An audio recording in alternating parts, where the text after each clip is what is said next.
Welcome back, everyone, to the State of the Nation. Now, back in the parliamentary elections of 2020 and the presidential elections of 2019, the Sri Lanka Podujana Peramuna, at that time one of the youngest parties in our nation's history, managed to clinch political power with a supermajority. With the presidency and the House delivered by the people with ultimate power, the administration failed to do what they promised, despite so much of hope. Now, after the 2022 financial crisis, many in the party faced many challenges in going back to the people. And in the current election, as you all know, the people spoke, and they spoke very loudly, reducing what the once mighty Sri Lanka Podujana Peramuna from 145 seats in the House to just 3 in the new government, in the 10th Parliament. Well, joining me now is the national organizer of the Sri Lanka Podujana Peramuna, Parliamentarian Namal Rajapaksa. Thank you very much, Namal, for taking the time to joining me on the show. First of all, congratulations on being elected to our new parliament. Let me start off asking this very simple question. 145 seats to just 3 seats. Any hope for the SLPP in the future? Thank you, Mahesh. I think politics is all about, this is what you need to face the public. End of the day, the people decide who they elect and who they are not going to be elected. And it's not only SLPP. If you look at in 1970, the Rajapakse UMP faced a similar defeat. And then again 1977, including my father who lost belly at SLFP at that time faced a similar defeat in the public. So eventually, every year, every election, there are changes that take place, and people, elect governments and individuals to represent them to the parliament. So I think what matters now for us as a political party is to restructure ourselves and move forward. Namal, the Sri Lanka Podujana Peramuna in the past represented the nationalistic or patriotic camp of our country.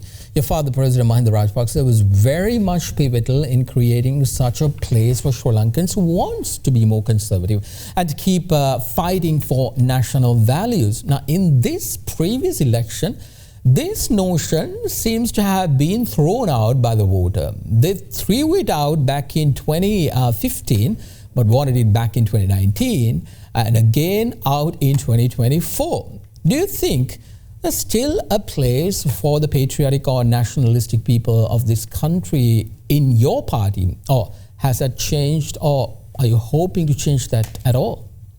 Mahesh, we still believe in our core values and we will stand by it. And I think it's up to us as politicians to make sure that we stick to our values. People decide differently based on their needs and circumstances at that given particular time. But I think it is a responsibility of political parties to make sure that we stick to our values, but also have a modern approach, of course, a modern approach. And I believe why the nationalistic approach was defeated is by dividing us. And I think at the moment, if you look at post-2015, or ever since 2015, this nationalistic movement has always been divided. So as a result, that we have to face a defeat in face of public. So I think, one, we need to unite as a country and as a nationalistic movement. We can always work together by maintaining our core values, and also move forward as one unit. But at the same time, I believe we need to have a modern approach. Especially, we are going through economic crisis, and I don't know why certain political leaders at the moment trying to project themselves or their campaign or their government as a government trying to address racial issues, because there is no racial issue at the moment in the country. There may be certain isolated incidents which happen all over the world. It's not a unique thing to Sri Lanka, but the current crisis is based on economics. So I think the current president must concentrate on bringing back and normalizing the economy and moving forward. Moving forward and creating jobs for the youngsters, and make sure that he deliver what he promised during the campaign.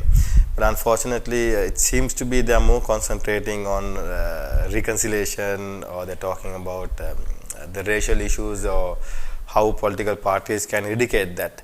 And it was eradicated in 2009, and the northern people got the right of voting ever since. And the first provincial council was held after the war was during my father's or President Rajapaksa's time. And ever since there is no provincial council in North. So I think the nationalistic approach is still has to be there.